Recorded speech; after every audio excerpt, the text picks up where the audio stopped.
باكيتي قالوا ايطاليا شي حاجه سوبر والمليح شو اللهم بارك.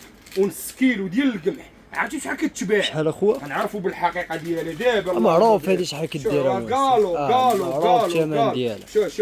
شو عرفتي بشحال؟ زومي لي اخويا زومي اللهم بارك. شو القمح اخويا. شو اللهم بارك. بسم الله. شوف تبارك الله كتحطها لاله بحال هكا. خير طاح هذا الخير. شو عند محسن فابور عرفتي بشحال؟ شحال اخويا؟ كتباعيه اللهم بارك. شو الخير ديال مولانا. شحال كتباعيه ب 260 15 درهم نص كيلو. لا 10 دراهم حتى هي لا و8 دراهم حتى هي لا. عرفتي بشحال؟ شحال اخويا؟ و6 دراهم حتى هي لا 5 دراهم. ولا خدتي كيلو ديال سباكيتي قالو كيلو ب 9 دراهم. كيلو ب 9 دراهم. كيلو ب 9 دراهم عند محسن. اللي عنده ياكل واللي ما عندوش ياكل. وتحيه خاصه لكم وكنحبكم في الله وكنموت عليكم. قطع الله يدير الخير خويا.